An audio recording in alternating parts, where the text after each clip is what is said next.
तो चलिए, आज है 16 जुलाई 2024। आज मैं आपको कुछ बहुत ही ज़रूरी इन्फॉर्मेशन देने वाला हूँ परमिट को लेके, स्किल्ड और नॉन स्किल्ड बंदों के लिए। स्किल्ड बंदों के परमिट कितने टाइम में आएंगे और नॉन स्किल्ड वालों के परमिट कितने टाइम में आएंगे। और दूसरी बात, दिल्ली इमिग्रेशन पे हमारे बंदों को क्या दिक्कत आ रही है जो क्रोएशिया जा रहे हैं और क्यों हरासमेंट कर रहे हैं। वीज़ा तो लग जाता है बट हमें क्यों परेशान किया जा रहा है जब तक हमारा वीज़ा भी सही है।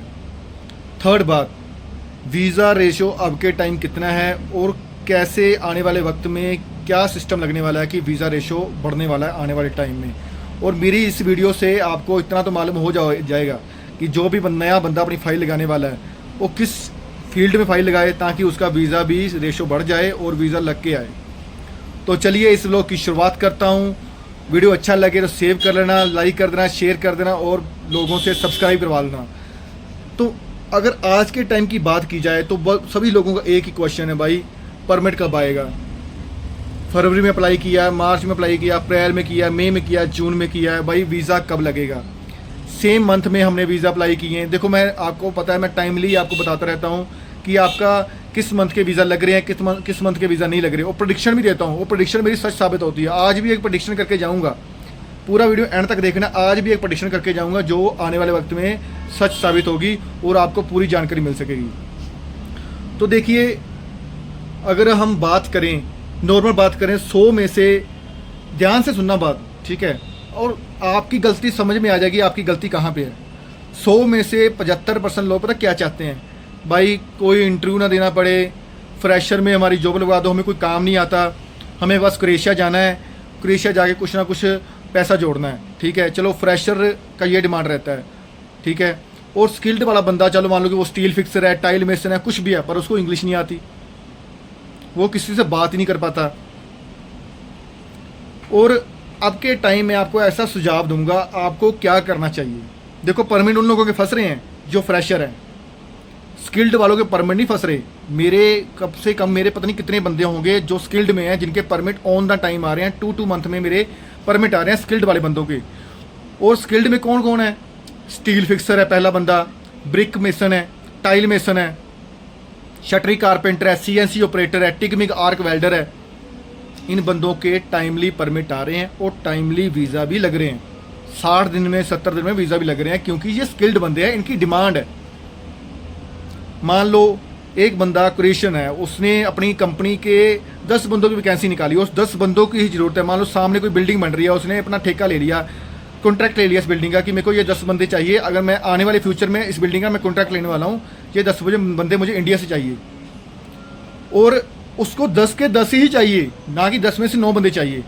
तो उन बंदों के वो परमिट भी टाइमली निकाल के देता है, टाइम से परमिट आते हैं और टाइम से वीज़ा भी निकाल के देता है क्योंकि उस बंदों को रिक्वायरमेंट है। और जो फ्रेशर हैं, जो कहते हैं भाई मेरे को बाइक राइडर में डाल दो, भाई फ्रेशर काम हो गया, आप तो कोई काम हाथ से सीखा नहीं काम, भाई मेरे को क्लीनर में डाल दो, किचन हेल्पर में डाल दो, मैं बर्तन मांज लूँगा, कुछ कर लूँगा, मेरे को बस इंटरव्यू नहीं देना, मेरे को फ्रेशर में जाना है। तो भाई आगे वाला बंदा भी कोई अच्छा रिस्पॉन्स नहीं देता क्योंकि फ्रेशर तो उसको गली गली में मिल जाते हैं। मान लो उसने आपको फ्रेशर की वैकेंसी दे दी, को कॉन्ट्रैक्ट दे दिया, आपको अप्लाई स्लिप तक दे दी, ठीक है। और अगर उसको मान लो कि गली में कोई बंदा मिल गया ना, मान लो कि बाहर कोई बंदा मिल गया, तो उसने उसको रख लेना है। आपका परमिट तो निकल जाएगा, पर आपका जब वीज़ा आने वाला होगा तो एम्बेसी उसको फ़ोन करती है एम्प्लॉयर को कि हाँ सर, आपको ये बंदे की रिक्वायरमेंट है जो इंडिया से आने वाला है, गुरजीत सिंह की रिक्वायरमेंट है, या सुमित की रिक्वायरमेंट है, या विनय की रिक्वायरमेंट है। तो वो बोलता है सर मेरी रिक्वायरमेंट पूरी हो चुकी है, मैं इसको नहीं बुलाना चाहता। उस हालात में आपका वीज़ा रिफ्यूज़ हो जाता है। समझने की बात, ये समझने की बात है भाई। फ्रेशर का ये हालात है आज के टाइम में। फ्रेशर को आजकल कोई पूछ नहीं रहा क्योंकि उनको पता है काम तो उसको कोई आता नहीं है, ठीक है, और उसको कहीं और से बंदा मिल जाएगा। तो मैं चाहता हूँ कि जो भी बंदा आज के बाद कोई फाइल लगाए, या तो वो स्टील फिक्सर में फाइल लगाए। नहीं काम आता स्टील फिक्सर का, कोई बात नहीं, 15 दिन काम सीखो, कोई मुश्किल भरा काम नहीं है। टाइल मेसन का काम सीखो, ब्रिक मेसन का काम सीखो, वेल्डिंग का काम सीखो, कुछ तो काम सीखो। सबको समझा थक गया हूँ। आज भी हालात क्रोएशिया के ऐसे ही हैं, फ्रेशर को कोई पूछ नहीं रहा।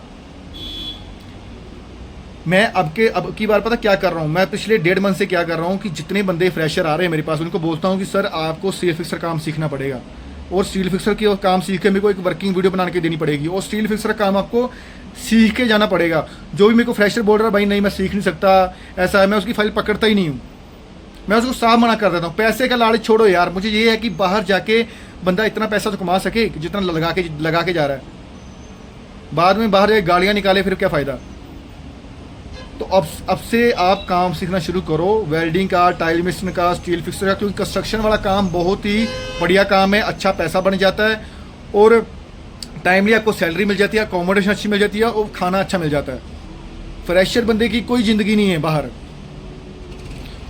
और दूसरी बात, जिसको बंदों को इंग्लिश नहीं आ रही वो इंग्लिश सीख के जाए, क्रिएशन चाहे ना सीखे पर इंग्लिश उसको 50% आनी चाहिए। एम्प्लॉयर आपको क्या बोल रहा है वो आपको समझ में आना चाहिए, आपको थोड़ा बहुत एम्प्लॉयर को बताना आना चाहिए कि मेरे को क्या चाहिए, मैं क्या काम करना चाहता हूँ। इतनी इंग्लिश तो आपको सीख के जाना ही पड़ेगा, क्योंकि आपको सबको पता है कि क्रोएशिया का जो प्रोसेसिंग टाइम है अब के बार 6 से 8 महीने का टाइम है, इतना टाइम तो लगता ही लगता है। और मैंने प्रेडिक्शन किया था कि जून में बहुत सारे परमिट आएंगे और जुलाई के 15 तक बहुत सारे परमिट आएंगे।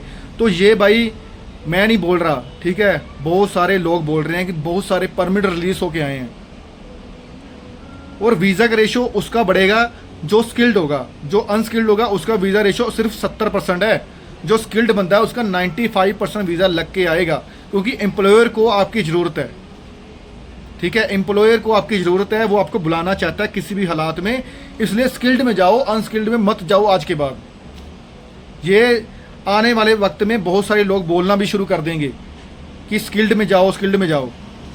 और वीज़ा रेशो, अगर मैं वीज़ा रेशो की बात करूं, अभी के टाइम 85% वीज़ा रेशो तो है। मैंने बहुत सारे वीज़ा देखे हैं, बहुत सारे मतलब बहुत सारे रिजेक्शन तो नहीं, बहुत कम रिजेक्शन देखे, पर वीज़ा बहुत देखे मैंने। और दूसरी बात, जो बंदा कहता है कि भाई मैं होटल के काम में जाना चाहता हूँ, उसके लिए मैं एक ही नसीहत देता हूँ, भाई पिज़्ज़ा मेकर का काम सीख लो। पिज़्ज़ा मेकर का काम बहुत बढ़िया काम है वहाँ के पिज़्ज़ा मेकर का। और ये काम पता कब शुरू होगा? सितंबर अक्टूबर में सीजनल वालों का काम फिर से शुरू हो जाएगा। पिज़्ज़ा मेकर होगा, क्लीनिंग होगा, किचन हेल्पर हो गया। जो चाहते हैं फिर भी जाते हैं कि फ्रेशर में जाना चाहते हैं कि हमें नहीं कुछ आता, सितंबर अक्टूबर में काम शुरू होने वाला है। जो होटल में जाना चाहता है, अब होटल में कोई काम नहीं है, सितंबर अक्टूबर में बहुत सारा काम आने वाला है। तो तैयार हो जाओ, एक जॉब नहीं आने वाली, 2 जॉब नहीं आने वाली, 1000 जॉब्स आने वाली हैं। पर इंग्लिश सीख के जाओ, सीख के जाओ, मैं बार बार बोलता हूँ। और फरवरी मार्च वाले, अप्रैल वालों के जिनके परमिट नहीं आ रहे, मैं आपको एक ही बात बोलूँगा, जुलाई एंड तक इतने परमिट आ जाएंगे आपके सवाल ही ख़त्म हो जाएंगे। आपके सच बोल रहा हूँ, आपके सवाल ही ख़त्म हो जाएंगे कि मेरा परमिट नहीं है, मेरा परमिट नहीं है। बहुत सारे लोगों के परमिट आ जाएंगे, 70% लोगों के परमिट आ जाएंगे। बाकी रहते परमिट अगस्त तक आएंगे, क्योंकि परमिट का काम पूरी तरह डिले चल रहा है, बहुत ही स्लो काम चल रहा है। तो पेशेंस रखो, पेशेंस रखो, सब कुछ होगा। जल्दबाजी में कहोगे यार मैं यहाँ से फाइल विड्रॉल करके कहीं और लगा दूँ, कहीं और लगा दूँ, उसमें भी तो टाइम जाएगा ना। समझने की बात करो। किसी ने कोई काम कोई सीखना चाहता है, वो मेरे से राय ले सकता है कि मैं किस काम में जाऊं, को क्या काम मेरे लिए बढ़िया रहेगा, कितनी सैलरी मिल सकी है, मेरे को अपना डाउट क्लियर कर सकता। अगर मैं आपका फ़ोन कॉल नहीं उठा रहा तो आपको रिप्लाई ज़रूर करूंगा, चाहे जो मर्जी हो। Thank you.